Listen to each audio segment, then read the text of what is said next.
Hello everyone, welcome back to my channel. Such a beautiful day we have here today. I would like to start this video with a little request from me. Those of you who have Instagram accounts, I would really love if you follow me there. I will be traveling very soon and there will be more places to show you, so I'm sure you will be interested in that. The link to my Instagram is down below this video. I know it sounds maybe a little bit selfish, but I have this vision, this dream to reach 10,000 followers before the end of this year, and I think I can do it with your help, guys. So let's get to the news about many things today. Well, first I will start with Robert Fico, the Prime Minister of Slovakia, and an update about his health condition. Then I have, of course, information about the death of Iranian president, 2 articles from TASS, rather short articles, but I'm going to read you this, and the last very interesting poll that has been done on Polish people, probably the only poll that I actually like lately. This will be in the title of this video. That gives me some hope, actually. So let's start with an update about Robert Fico's condition. Those are the words coming from Robert Kaliniak, who was reporting this yesterday at the front of the hospital in Banska Bystrica, where Prime Minister of Slovakia is at this moment. The worst of what we feared has passed, at least for the moment, but his condition remains serious, Robert Kaliniak told reporters outside the hospital where Fico is being treated. His condition is stable with a positive prognosis. Kaliniak also added that the hospital treating the Slovak leader in Banska Bystrica, that is a former coal mining town of 16,000, is situated 29 kilometers, that is 17 miles from where Fico was attacked. He will continue to issue, let me sit down, so flip the page. He will continue to issue updates on his health issues. So, as I said, as much as I can from my side, track those informations about Prime Minister of Slovakia and his health. Again, let's continue to pray for his recovery and being able to quickly recover, be strong and return to work. I think all of us on this channel are joining in this prayer. Now let's go to the latest news that, of course, is very important. I wouldn't say it's surprising how they are removing people that are not beneficial or inconvenient. The latest news is about the President and Foreign Minister of Iran who died in helicopter crash. The helicopter carried governor of the East Azerbaijan province. If I mispronounce those names, apologies, I don't really know the names. Malek Rakhmati and Tobris Iman of Friday. Prior Mohammad al-Hashem, all passengers and the crew of the Iranian President Ebrahim Raisi's helicopter died in the crash. Head of the Iranian Red Crescent Society, Pir Hossein Kolivat, announced no signs of alive passengers has been found after the discovery of the crashed helicopter location, he said. An unnamed Iranian officials confirmed to Reuters that Raisi and Abdol Khan, I'm sorry if I mispronounce, died in a plane crash. Previously, he noted that the aircraft burned completely during the hard landing. I don't know exactly what was taking place there. All I knew was that first there were reports that this helicopter was missing, then that there was hard landing, then I've heard that actually the president of Iran was fine and that the convoy was on the way to wherever they were heading. And now it looks like none of this was true, because it looks like they crashed this helicopter and everyone died during this crash, as I understand. Those of you who are following this, please leave in the comments down below your thoughts on this. I think this is creating another very, very unstable situation in that region. But for that I have to talk to the experts, military experts, geopolitical experts, to have more understanding. I'm just bringing you the news here. But there was another information on TASS here that is from yesterday, that President of Russia, Vladimir Putin, ordered to send 2 planes and helicopters with a group of 50 rescuers to aid in the search for Iranian President Ebrahim Raisi's helicopter, which made a hard landing earlier. So this was at 10 p.m. yesterday, and Putin held a meeting with participation of Russia's top defense and security officials.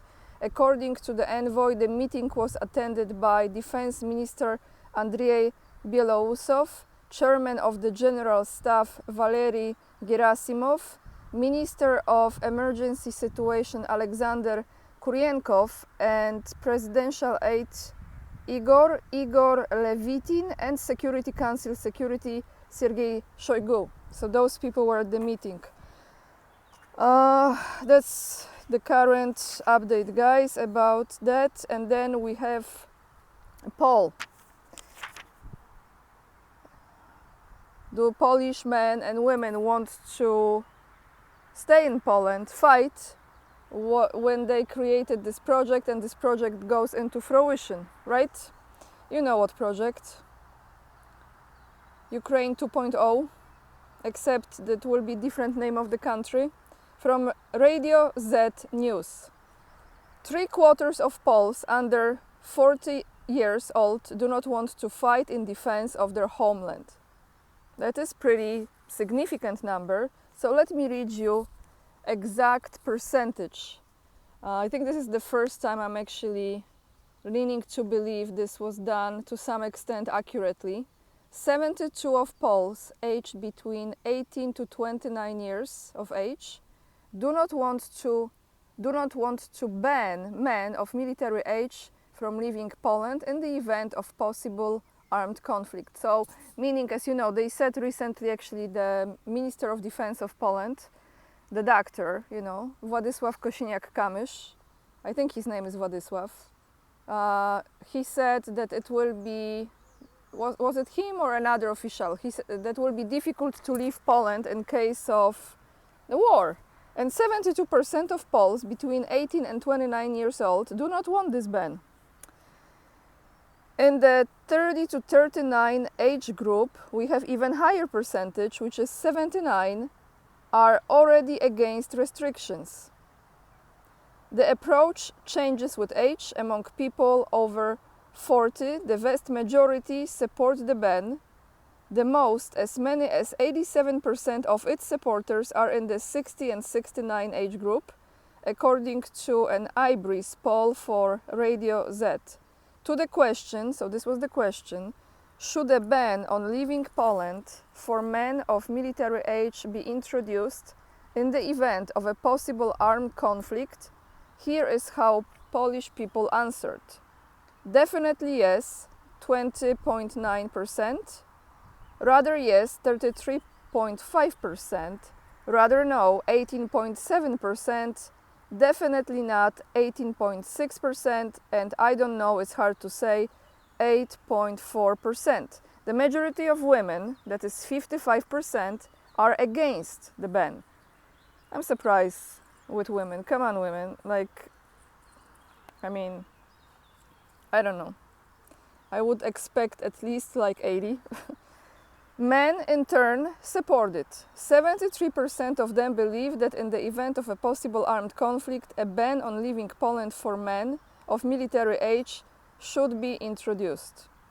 When it comes to the distribution of votes based on political preferences, the largest number of opponents of the introduction of restrictions is among Confederation voters, as many as 75%.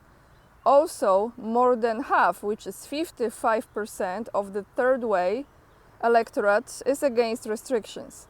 The introductions of a ban on leaving for men of military age in the event of possible armed conflict is supported by 64% of Civic Coalition voters, 60% of New Left supporters, and 53% of those who voted for Law and Justice. So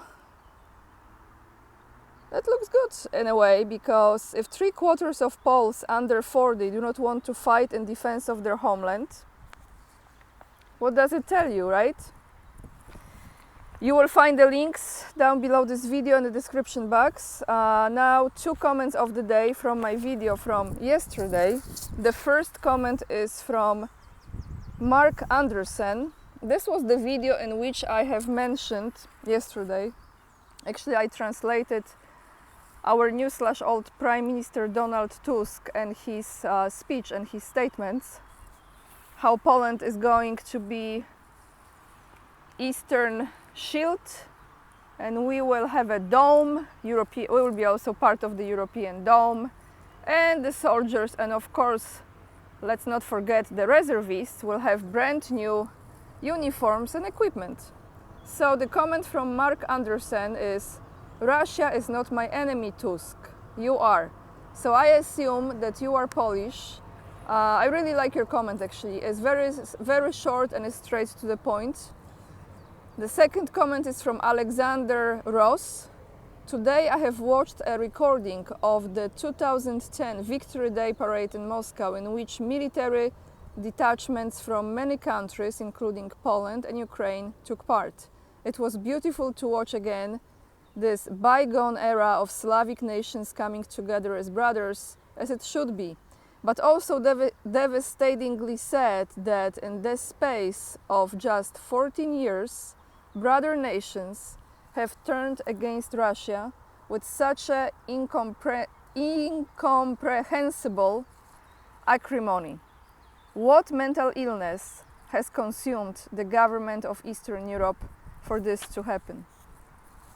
Well, very good comments. I have to say, I don't think it's just a mental illness. I think it's first and foremost blackmail, bribery, mainly blackmail, which is all connected, greed, hunger for power, and then being so deep into that hole that is hard for them to come out, because you will have to lose everything. You will have to lose first and foremost your image that your ego is holding on to. You will lose your financial position.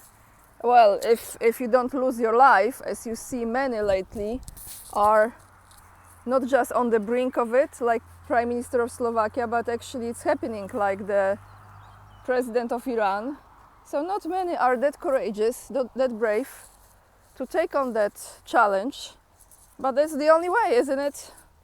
That's why we don't have leaders, we have followers, and as you know, sheep follow the followers, so blind is leading blind. I think that's how you say it. So that's all I have for you guys today. I just want to end this video by this modern sculpture that has been here for a very long time. I think the name of the artist is Kantor, very, very famous, known artist. So you can see, let me step away, with birds. And as always, remember the links are down below in the description box. You also have my Instagram.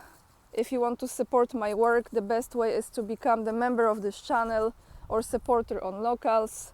Also, you have Buy Me a Coffee link and the fundraiser GoFundMe. Yeah, join my mailing list as well. Like I said, very soon I'll be announcing the new project. That is pretty exciting, and with this view behind me here, lots of love, lots of love. And remember, we are the leading edge and we are saving humanity. Bye everyone, let's have a great, safe and productive week.